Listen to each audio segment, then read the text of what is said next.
your purpose in life comes out of your identity. Yes. And so if you never really figure out who you are and how you were made, then you spend your whole entire life chasing things that you were never meant to chase, wasting time, living in pain because you don't feel worthy of love. You don't feel worthy of care. So you spend your whole entire life trying to make money to prove that you're a valuable man, trying to, chase women to prove that you're a powerful man, that you have what it takes. And not only is it a waste of time, but it's just a really tough, challenging way to live. And all of us, every human being was put on this planet to not just glorify God, but to co-labor with God, to have a real deep sense of purpose and meaning. And that's impossible. Yeah. It's impossible to fully walk that out unless you know who God is in you and who he is through you.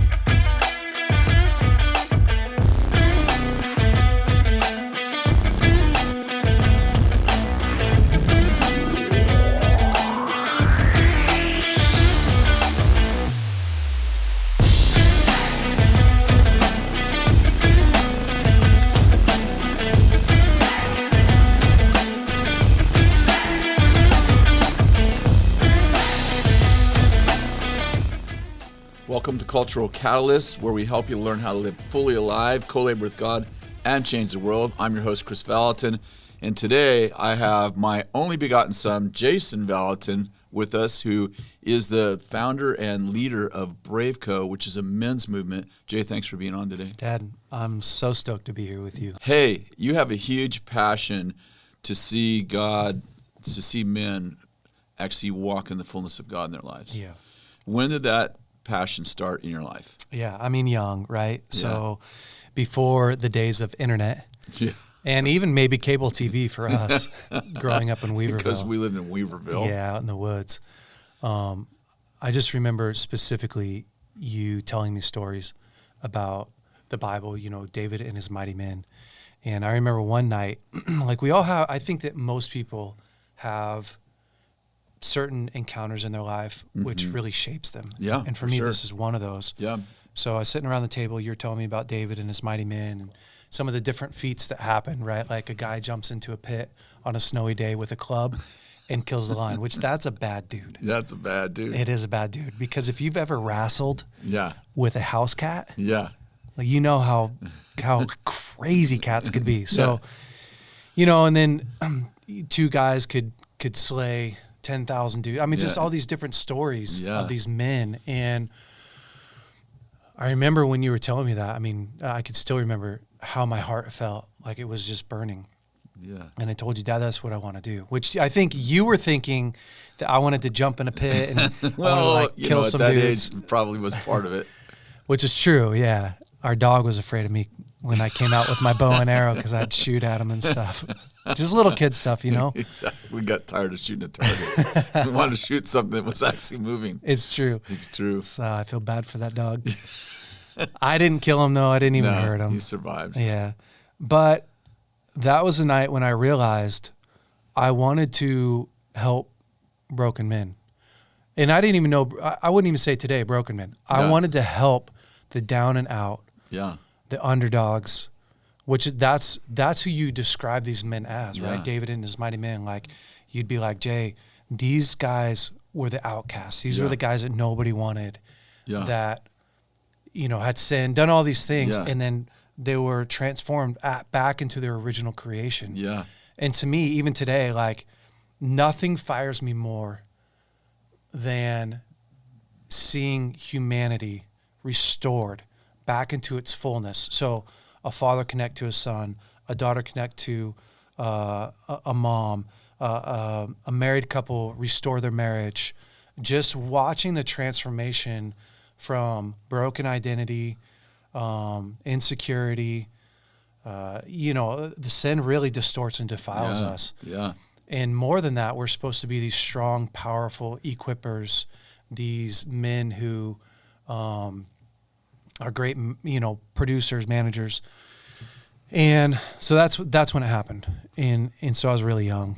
Why is it important for men to actually find their true identity? Yeah, anything less than how God created you, you spend the rest of your life trying to prove something that you never should have to work for. Explain that a little bit more. Yeah. So when God created us, he said, I love you. Mm-hmm. You're valuable. If you never do anything else for me, Mm-hmm. right, you're loved. Yeah. And you're worthy of love. And we know because how not so you'll perform, Yeah. but because of your creation. And of course, man is supposed to perform. Yes. Like God puts Adam on this earth and he says, work. Yeah. Be Cultivate fruitful. the garden. Yeah, cultivate, be fruitful, and multiply. And so a man has to work, and we could talk about that a little bit more.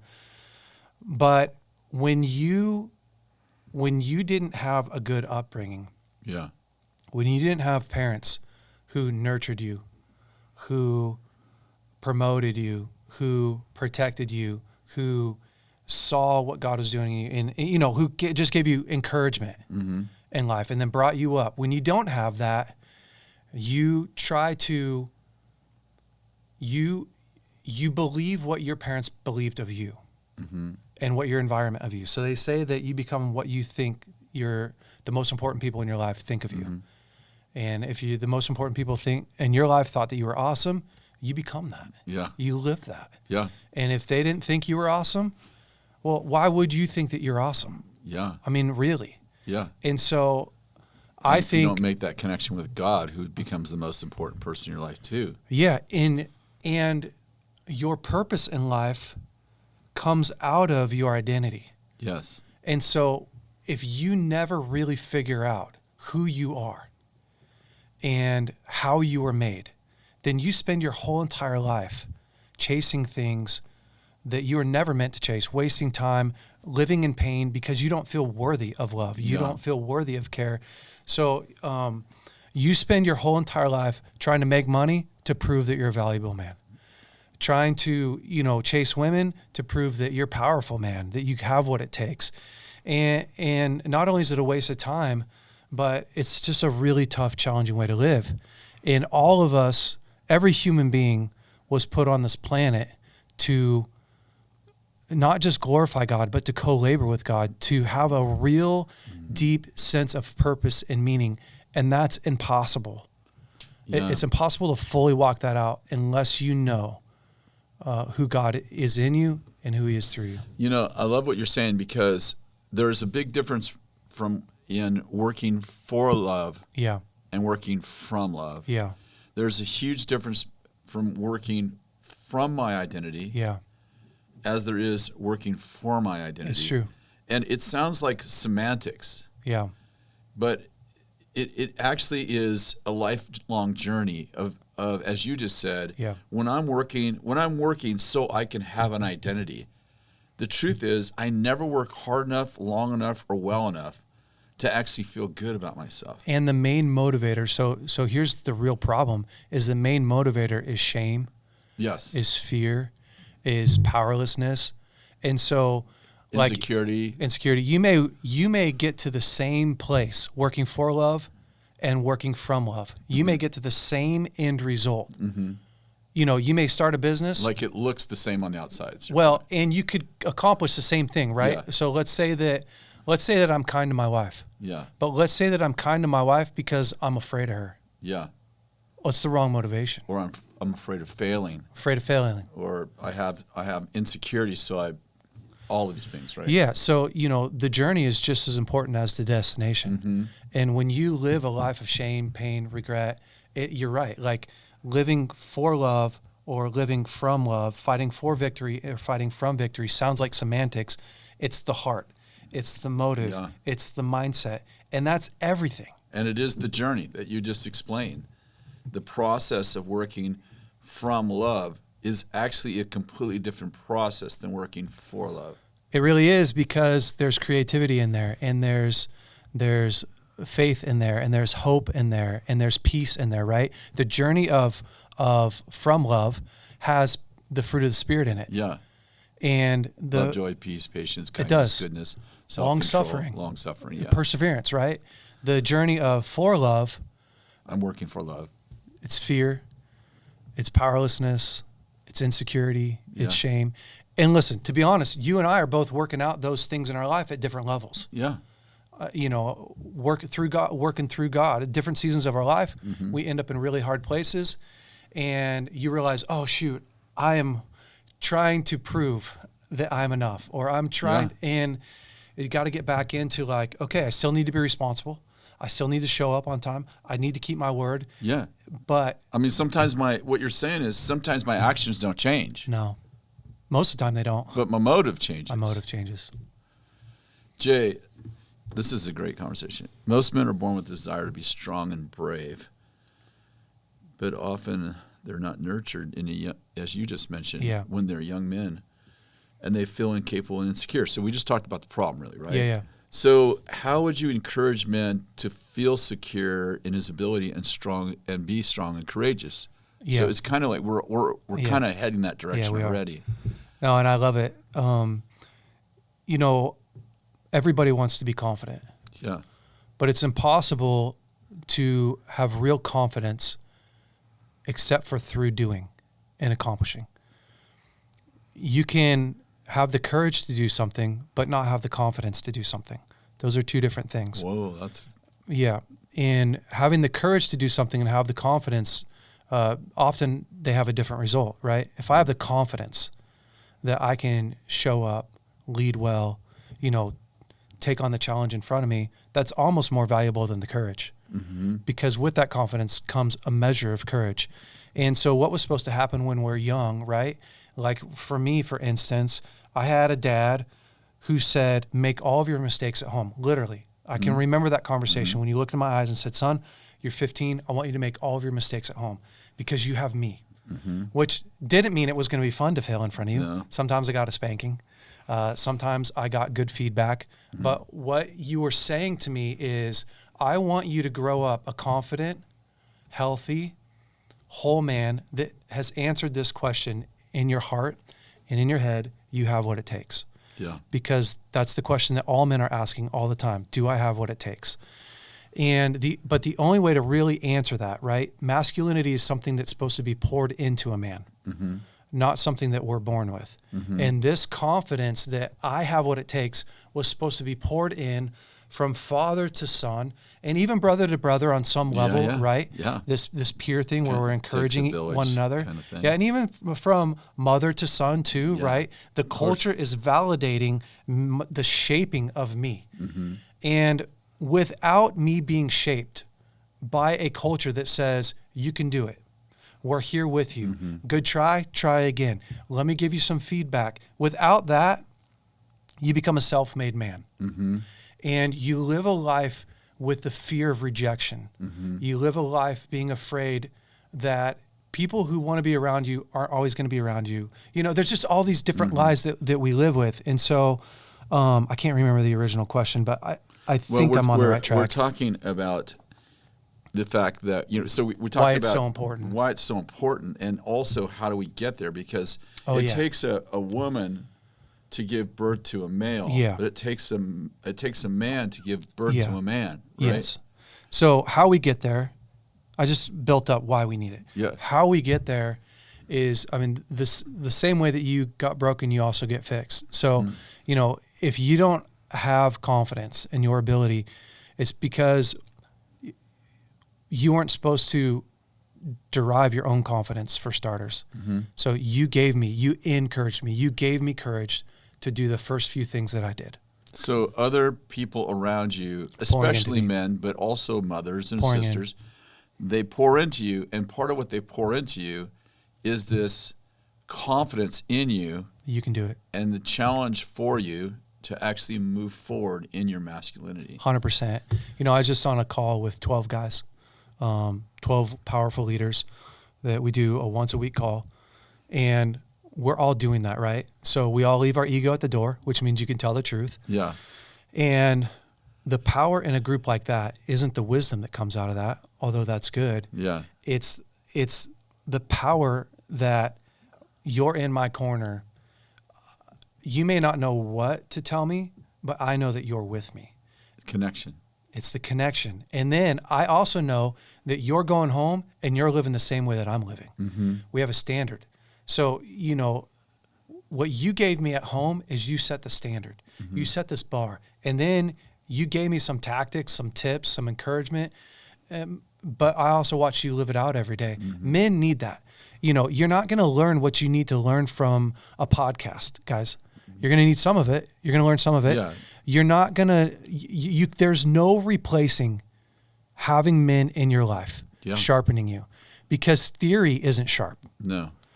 You have to get in there and grind with other men. You got to do the conflict, right? You got to fail in front of them. You have to know that you're unconditionally loved. Well, how do you know if you're unconditionally loved if you never fail in front of somebody? Yeah, it's iron sharpens iron, right? Proverbs says, iron sharpens iron.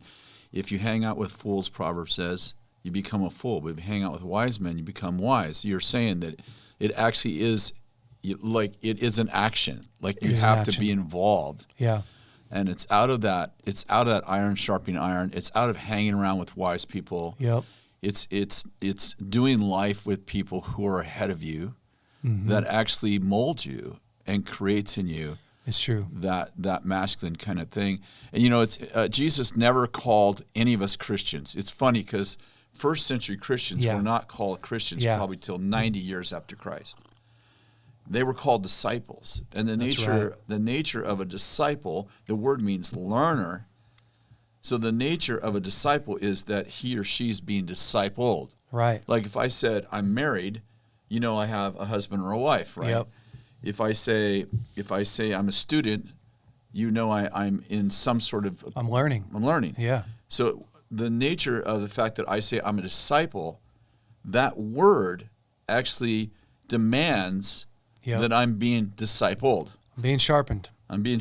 Yep. And I think a lot of people are followers of Christ, and I'm not putting them down. Yep. But they're not discipled, not because they're bad men or women, but because that we've lost the strategy and the structure that Jesus gave us when he said, make disciples of all nations. Yeah. Or when he called us a disciple, the nature of it is I'm a learner, therefore I have a teacher. Yeah, it's true. There's a African proverb that says, if you want to go fast, go alone. If you want to go far, go together. And the challenge with the self-made man is that he never, ever reaches his full potential. And then wherever he gets, he typically can't sustain. Yeah. And then the other part is, the loneliness factor, right? Yeah. And so, guys, it's so much funner. It's so much funner to be a part of a group of men that are going the same direction. Yeah. And running after the same things, which is mostly your core values, right? Yeah. And your characters, not necessarily the same goal. And I just think that so many men have it in theory.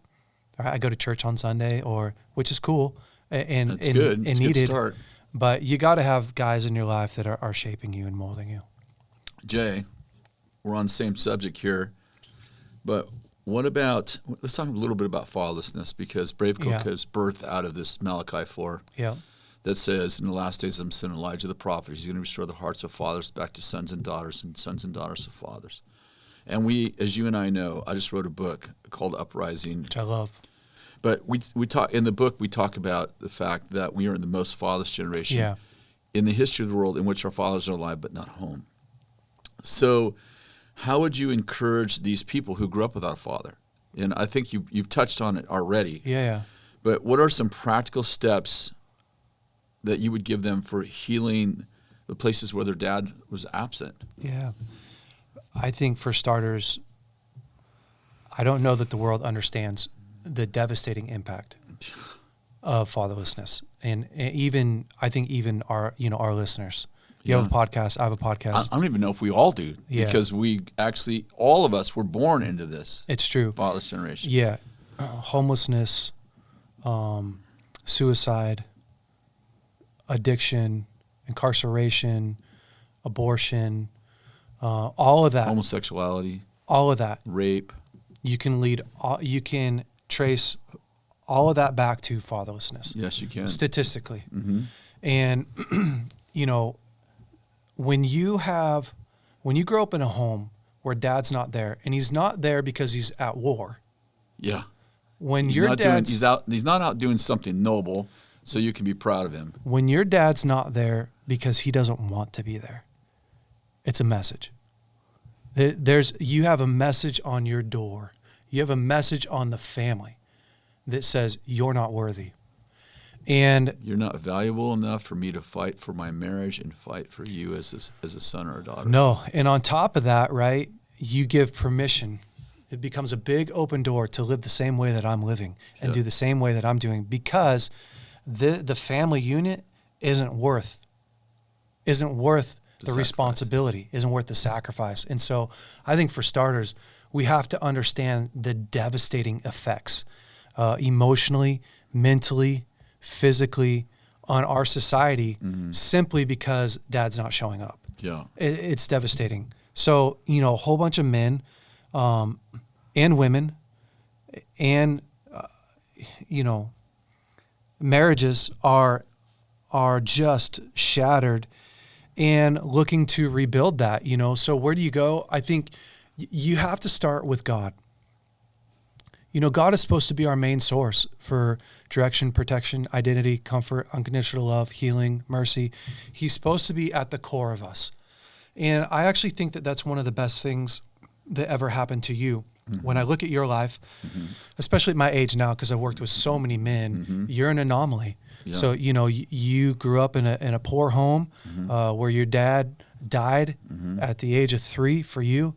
And, you didn't talk for a whole year after that, which tells you the kind of pain that you were not even, and not even able to describe what's going on. And then grew up in a very violent home, with stepfathers and all that, to then have a healthy marriage, not even just a okay marriage, but for you to watch all that chaos, the mayhem in your life, and to come out on the other side and have a healthy marriage it is mind blowing. And what I attribute that to, obviously, is the men that came into your life, which we can talk about, because I think that's really important, but also the genuine relationship that you had with God, where your grandfather gave you a non-Christian love, which was cool. Yeah. Like, he showed you what a man does. He didn't show you how to love your wife. No. But he showed you the responsibility of a man. Yeah. Right? To work hard, to show up, to finish a job. That persevere. Yeah. Like, your grandpa wasn't putting up with your crap. Yeah. But then a lot of the wounds that were inside of you, you didn't go to counseling like I tell most people to. Of course. And they should. Like, you didn't do all that. You had a really unique relationship with God, who fathered you through a lot of those tough times. And I don't know why God chose you like that, but he did. And the reason why I say that is, 15 years old, God speaks to you audibly, or 16. 15, yeah. It doesn't happen to everybody. No. I don't know why. It just doesn't. And,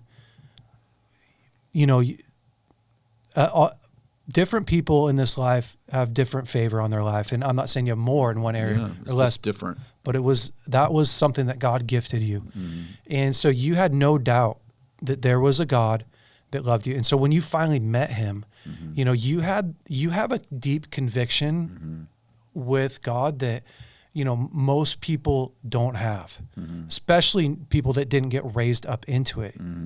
And so I think that was a massive help in your life. Men need that. And then, the day I found the Lord, I also was given a spiritual father. Yeah. The same day. Which is the second piece to this conversation, right? So you got a spiritual father, and then you literally were asked, hey, which one of these guys do you want to be your spiritual father? Yeah. And you picked the better looking one, but they were only, 3 years older than you. Yeah, they were 21. They're probably 22, and I was 18. Which just tells you, like, you don't have to have somebody full of wisdom. No. You just have to have somebody that's a step further, that believes in you. And so I think a lot of men today, you got to get plugged into the source, man, because this life is so challenging. A good life is challenging. It was meant to be. And when you look at the different stages into manhood, you see that life was never designed to be easy. Mm-hmm. It was designed to be lived in faith, in connection, and these challenges graduate us into the next phase of our journey. Yeah. And you just can't do that, again, without having real men in your life, real connections that love you and know you. So powerful because, just 10 minutes ago we were talking about identity. Yeah. And then when we find Christ, we start to, our identity unfolds like an onion. Yeah. And we hear the Lord say things like, you're more than a conqueror. Right. And we're like, I'm a more than a conqueror. Yeah. Well, I don't stop to think that means there'll be things to conquer. Oh, yeah. I was actually born for victory, which means There's a I was battle. going to have a battle because there's no victory without a battle. My favorite thing, right, is the Christians love Ephesians, where it's talking about put on the full armor of God. Yeah, Ephesians 6. Yeah, and I think that they nowadays, like, kids probably learn that and think about, their video games, like, yeah, I got to gear up for this. Yeah. But what's crazy is Ephesians takes us through this whole armor that we're supposed to be wearing, the belt of righteousness and all that stuff, the shield of faith. But then there's nothing on your back. Yeah. When you go through that whole list, right? Yeah, helmet of salvation, Yeah. breastplate of righteousness, belt of truth, loins, yes. So not only is there a battle that we are born into, every man, which is part of your calling, men, is that you're in a war, and your job is to bring peace to chaos. Yeah. So if you're wondering, like, what's my job? To bring peace to chaos. Yeah. That's what you have all this armor on for. Destroy the works of the devil. Yeah, which is awesome, right? And because every man needs a battle. But then you were never meant to retreat, which is so tough.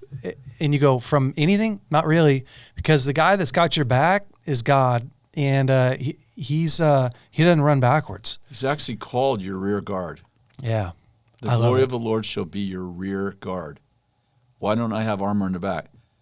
You just said it. I was never born for retreat. Nope. My body, the way I'm actually designed, Let's go forward. is to move forward. I can actually run faster forward, like 4 times faster forward than I can backwards. With less energy, more efficiency. My feet are turned forward. I have no eyes in the back of my head, which is interesting, that I actually don't have an eye in the back of my head. Totally.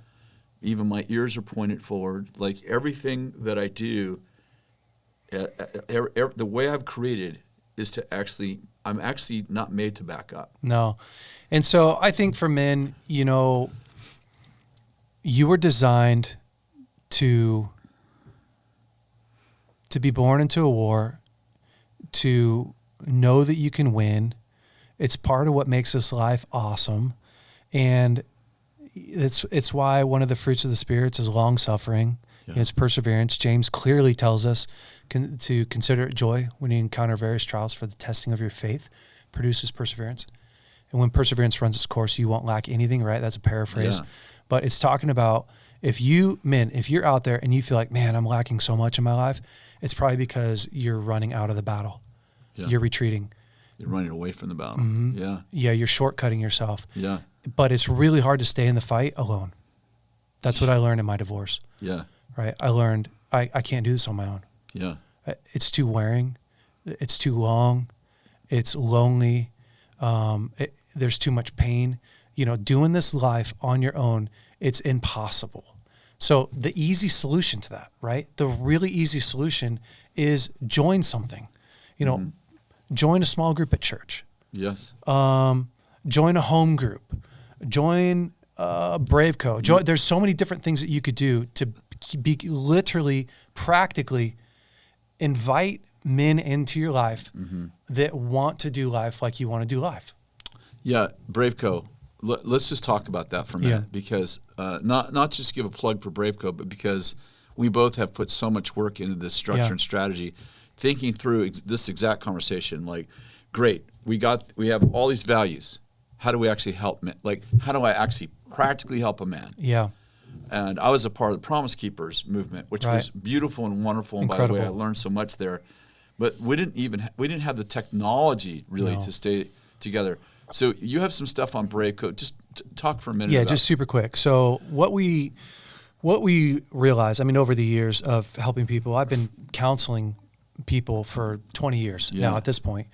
And you realize really quick, like, ministry without discipleship is almost fruitless. Yeah. You know, getting saved, we saw in Billy Graham's ministry, less than 10% of the people that got saved stayed saved, which is not a slam on Billy Graham, by the way. Stay walking with God. Yeah, stay walking with God. And so we were supposed to be disciples. We're meant to live in discipleship and continue that journey. So last year, we discipled 500 men at BraveCo, and we have a year-long discipleship program for men, and which has been phenomenal.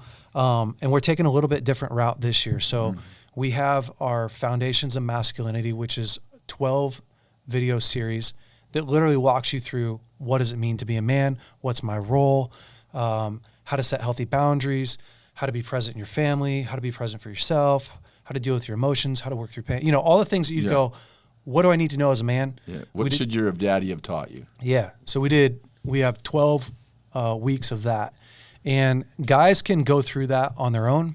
Yeah. They can go through that in a small group. I'm currently, that's what I was doing earlier, was leading 12 guys through the Foundations of Masculinity course. It's awesome. And it is awesome. I'm telling you, like, again, it's not just the content, which the content's great. I mean, we spent $80,000 filming last year. It's awesome. Yeah.